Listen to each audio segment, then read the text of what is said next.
Lots of people are saying, this 2.5 front war everybody talks about. This half front was also the disinformation which was being done by Pakistan and from people in India who were feeding wrong information. Yeah. So tell me about that. I think it's an interesting phenomenon. Let me pick a slightly tangential example and come to this question. We've had this incident where this, I think, head of the political science department at Ashoka University was arrested because he wrote something, I think, on the 8th on social media on what he felt about the whole war and so on. Now, of course, there are multiple views on whether he should have been arrested, not arrested. Anyway, that matters in the court. I won't get into that debate. Sure. But it was kind of interesting to me that I happened when I was, trying to follow what he wrote on social media. I stumbled on a couple of social media handles of his students, okay, who, of course, were distressed that he was arrested. And so one of the students, I don't want to reveal their identity because these must be minors and I don't want to jeopardize them. But this is what they write, very interesting. Professor Khan is the reason I study political science. He taught us history, our identity and so on. He made me rethink everything around me. I think this is a very important sentence. He made me rethink. And then I go a couple of tweets down to see what has he been teaching them, right? So this person, who's I'm assuming an undergrad student at Ashoka University, retweets 4 tweets, all of which seem to be of Pakistani origin. The first one says, not a single Pakistani I saw took joy in the Pahalgam attack. Everyone condemned it. Yet countless Indians on Twitter are openly celebrating the death of an innocent child. So that is the first tweet. Second tweet, Pakistan repeatedly called for de-escalation and offered support for investigation in Pahalgam. But India responded by committing a war crime by killing civilians. Third tweet, I think, is even more interesting. Cannot help but wonder to what extent has Israel hollowed out international law for India to feel confident to target civilians.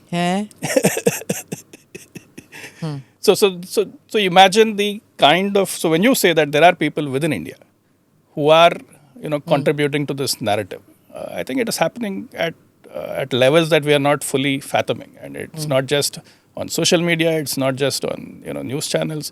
It is also within the institutions. And as you rightly pointed out, there is that dominant slant of thinking, of thought, ideological or political or whatever you want to call it.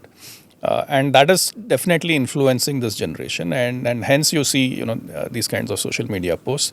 It's also interesting. I was reading a tweet of all these articles that we were talking about, Al Jazeera, CNN, and so on, New York Times. Someone had pointed out that look at the reporters who authored or contributed to those reports. There's a very clear pattern. Perhaps what we are also seeing, apart from this ideological conditioning that's happening in the campuses, is also the effect of the so-called DEI policies, right? The diversity, equity, inclusion policies, that certain kinds of people were hired by these media organizations. And hence, their reporting is, fitting that broader pattern. And it's very obvious that, what kinds of people were hired. And we also saw this in the ad that New York Times had placed some time back on, when they were looking for someone to hire someone in India, right? And it fits that profile. And hence, it is not a surprise that the default way in which these media organizations looked at these news reports, even when there is overwhelming data, there is satellite imagery, there is, if you look at the contrast between the Indian briefings and the Pakistani briefings, right? The Indian briefings were to the point, factual, with very backed up by clear data. On the other hand, you had these Pakistani briefings, which were, fantasies at times.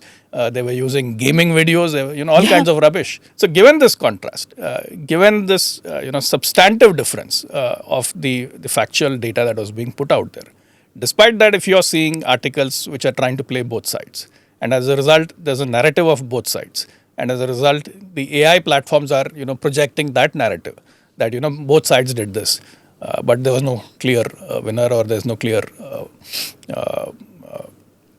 moral outcome to this conflict. I think that is a problem. It's a serious problem. Do subscribe to the ANI Clips channel to get shorter versions of this podcast.